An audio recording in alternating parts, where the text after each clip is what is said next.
Well, Chess, terrific thoughts here from, an expert in mental health, really telling us some things that push our thinking a little bit here. So tell me what you took away.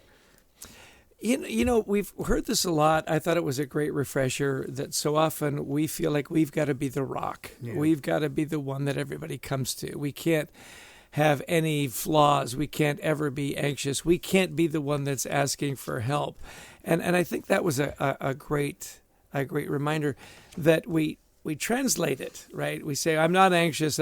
It's just the pressure of the job, and we minimize it rather than addressing it. That was a great reminder for me. And I thought so too. And that, this idea of you're fabulous and at risk, because we tend to feel like, oh, he or she or they have anxiety or they don't.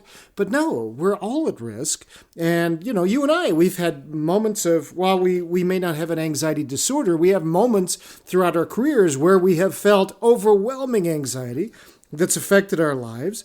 And so what she talked about was this idea of resilience. In a way, you have to fill the bucket back up when it gets drained.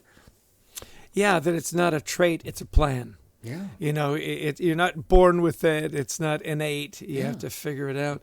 I loved her 4 mental health practices, and we've heard these before. What I appreciated is that she went into more detail. Yeah. It wasn't just exercise. It was 5.5 hours of exercise every week. It wasn't just eating. It was magnificent meals. I love the way her enthusiasm came out. And eat for color. More orange, Adrian. Which is why I eat a lot of Skittles, because there's a lot of color. And a rainbow of colors. And jelly beans. I mean, there's a lot. Obviously, very good for your mental health. Sleeping 7 to 8 hours a week. That to me was a wonderful reminder. I think if I get 6, I'm good. And you know what? It's just not enough. And then lastly, and we've heard this in many different places, be diligent and be very thoughtful about your relationships. Mm-hmm. Who haven't you talked to lately? Those deep and meaningful relationships that really do let us know that we've got a support group. We've got a team behind us, somebody that's cheering for us. Well, and I think, too, the importance is she's saying, look, they are foundational. We've heard them all before, but they do account for most of the variables. It's the 80-20 rule. 80% of the issues are going to come from not living up to these. So work on these. And I thought that was terrific as well. Then we moved to the idea of managers. What can they do to create psychological safety? Again, these are things we've talked about in our book, Anxiety at Work, but they're so foundational. Create conversations about mental health. And like she said, is there a little 30-second, 2-minute YouTube or podcast that you could play to the group and say, here's how this impacts me and my thinking about it. I love that. Opportunities to shape how they do their work, giving people a voice. And finally, this idea of recognition. I don't know if you've ever thought about that, Jess? Yeah, that struck me too. Sorry, I'm still having a hard time getting over the rainbow of Skittles as a mental health practice that would actually work. The recognition piece, it takes you no time to say thank you. It takes you no time to say, hey, great job. And then she said, take your micro breaks, as a leader, just a little break to listen, just a little break to decompress. And lastly for me was she said, look, I know these are the 4 things you should do. And if you can't get in 5.5 hours, that's okay. Yeah. Get in 20 minutes. If you can't do 30 minutes of yoga, do 4 minutes of yoga. I really like when she said about meditation. If you can't do 30 minutes, I do 30 seconds, which is right when I start to get anxious when I do my meditation, is right after that 30-second break. I thought her advice was great.